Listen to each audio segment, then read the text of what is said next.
What's up, Toonami Faithful? My name is Daniel Mhoko, Anime Savior. I got CJ on the camera. And today I'm with Jennifer Losi, the voice of Rinko Kojiro from Sword Art Online. Hi. Hello. You've been a relatively new face to the anime voice acting scene, but looking at your IMDb and your resume and all that stuff, it seems you've been in the LA film industry for a while, but not obviously not Hollywood, but No. but you've been around, so to speak. Yeah, I've been, do you want me to take this? I've been Hollywood adjacent, I guess. I've worked on some web series and produced some things. So I've been in LA for a while, but I am rather new to anime, and I've been spoiled like crazy to get to be on this amazing show. And yeah, I'll let you say stuff now. So, how did you translate your experience in on camera to basically voiceover? Sure. Well, I didn't do a ton of on-camera stuff. I come from theater and improv, and I've actually been doing a lot of voiceover in the video game world. Much like Rinko, I am in tech. I'm a video game producer for 15 years, and so I did a lot of scratch dialogue, which is the temporary stuff that will get recorded for the designers and the animators to work with. And at some point, I was like, you know what would be amazing? Getting to not be replaced and getting to do this myself and do voiceover. And so, but what voiceover is, it's voice acting, so it's acting first. So all of the theater, any on camera, improv, any of that training translates to what we do in the booth. We just have to do it all with our sound. You can't eyebrow your way through anime. So, first question is, why did you decide to go to be a voice actor, and how did you get here today? Okay.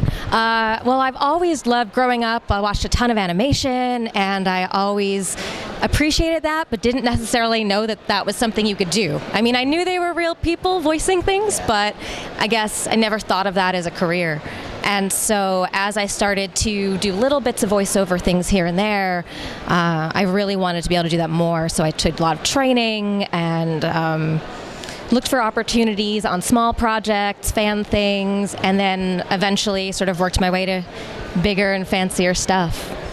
So, of course, Toonami fans might know you for voicing out Rinko from SAO, as well as some minor characters from JoJo. So, how are you basically found by Bang Zoom? And Sure. Bang Zoom, I love Bang Zoom, and I worked with them as a video game producer on a couple projects. We actually hired them to produce the VO for some things I did. So I was always familiar with them, but I did some classes. Mami Okada is a genius. She's their casting director. And so I'd done a workshop with her. I did a bunch of classes. They have amazing anime classes with Tony Oliver, who's the director on JoJo. And so I did some things there, and he was like, hey, you should really send your stuff over to Mami, and I did. And nothing happened. But I kept training, I kept taking classes. I did an amazing dubbing class with NYAV Post, and I just kept trying to working on being a better actor.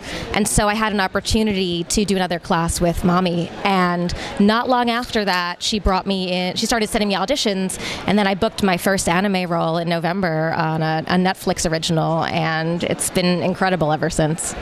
Prior to being a voice actor, have you ever been familiar with Toonami, and have you been a fan, or? Yeah. I won't date myself and say what year I started watching Toonami or how old I was, but I remember going over to a friend's and watching Powerpuff Girls and Space Ghost, back when everything started on Toonami. And so over the years, depending on what was going on, I might not have always had cable, so I couldn't always watch it.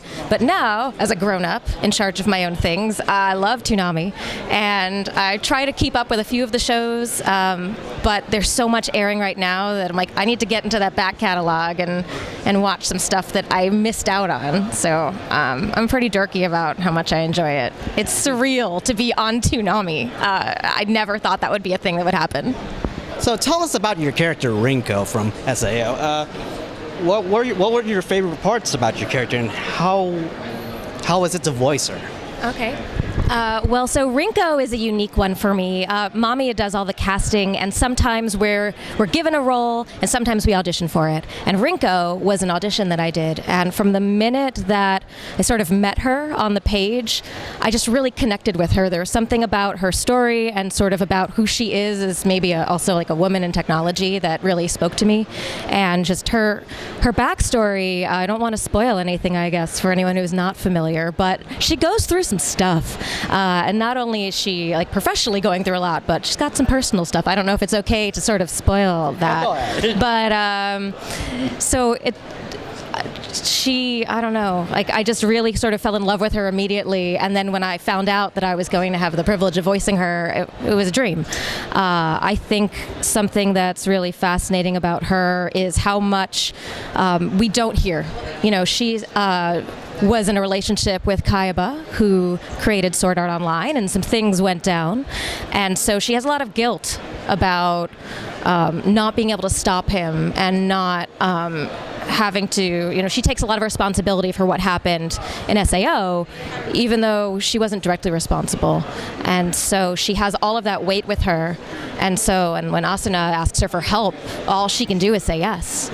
But favorite things about her, other than her being like a smart, strong, badass lady, which is incredible, it's been really fascinating to go through sort of her finding relationships and emotions. I don't know that what she confesses to Asuna on the Ocean Turtle is something she's told other people. I don't know how many like friendships she really has. And so getting to explore, you know, talking about something that's so personal for the first time is a really fascinating thing as an actor. But one of my favorite moments is there's a scene she has they're having lunch. She's like trying to make Asuna feel better because everything is terrible. And so she's making jokes, and there was a line in there when we get to it and says, giggle. I'm like, wait, what does Rinko's laugh sound like? Because she hasn't had a moment of joy on this show yet. Everything is a lot of yelling, or not yelling, but like very intense unhappiness and science. And so getting to share like a happy, personal, kind of girly moment with Asuna was a really neat thing, because that's not what we've seen from her up until that point. Did I answer your question at all? Were you a fan of the Sword Art Online franchise prior to being cast as Rinko? So back when SAO first came out, I watched a few episodes, and I was working on a huge video game at the time, and so I found it really stressful to watch it when it was airing, because I'm like, it's like going to work, working. I mean, not really. We weren't doing an MMO where people were dying. I don't mean that, but just they would talk about certain like gamified things that I was like, that's intense. I can't do it. But later on, I started watching it, and when Gun Gale came out, I was watching that, and then so I've gone back, and I'm like trying to pick up on the movies that I didn't get to see. But it's amazing to be on a franchise that people love or other feelings so much. And actually, I was just in another room right before I came here, and this gorgeous Asuna was in the in the restroom, and I was like, "You look really pretty and tough," but I wasn't like, you know, I didn't say anything. I just kind of like snuck out over here. Yeah, you're welcome, everyone, for that information. But, you know, I've become such a big fan of the show, getting to work on it. And, you know, you feel connected to all of these characters. So, like, when I do see people dressed up, I get really excited about it more than other things, because I'm like, I'm a little piece of that world. And so it's really exciting. Like, I definitely just got all of the manga out of the library, or the novels out of the library to read what happens after this part of the core. So they actually got a text on my way here telling me that they're ready to pick up. So that's what I'll be doing on Sunday after AX. Wait, what do you mean by ready to pick up? Oh, like they're sitting at my library on hold so that I can find out what happens next, because I only know as far as we've gone in the anime. So I'm gonna cheat, and I'm gonna read ahead, because I'm not waiting till October. I have to know what's going on. Yeah, something. Not going too much into spoilers, but let's just say there's going to be some crazy things that you and Sheremy will get to act, so to speak. I think so. We'll save that for when it airs on Toonami. Of course, Rinko is the girlfriend of the late Akihiro Kayaba, the creator of the original Aincrad game, and his dare I say issues and things cause a lot of messes that continues to persist in the SAO franchise to this day. If you were in Rinko's shoes, what would you feel about being in the situation that she's in? Oh, wow. Okay, well, probably not super pleased, which I think I'd share with Rinko. I don't think she's very shy about how much she does not want to be there. I think if I were in Rinko's shoes, I would be a combination of really upset about like what's happened to Kirito and him not sort of having any say in what's been happening to his body, but also a real responsibility to do whatever I can to get him out and to, escape him from the situation. But also, 20% curious about the science behind it too. I don't think she's able to sort of keep that engineer perspective out. And she's like, this is terrible, but also, how did you make that? So I think I would share those similar things with her. Yeah. So as you said, you also do games. So what would you think about the prospect of a VR game like SAO were to become real? Like, what would you think about it? Like, would you think, oh, this is awesome, or hey, I know what's all. I saw SAO. I don't want to do that shit. What would you think? Well, first of all, if like one person made a game of that scale, they would have to be knighted, because that is a crazy amount of work. Game development often takes a ton of people to do something of that size, and the technology, obviously, of what they have in the original one and in the underworld is insane.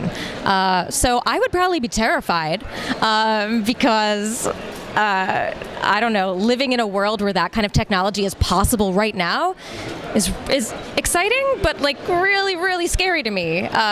Game-wise, I think, VR lets people have these experiences that they might not have otherwise. I like hearing about places where maybe older folks who can't really move around anymore are using it to like travel and exciting stuff like that. So like using VR for good, super on board with it.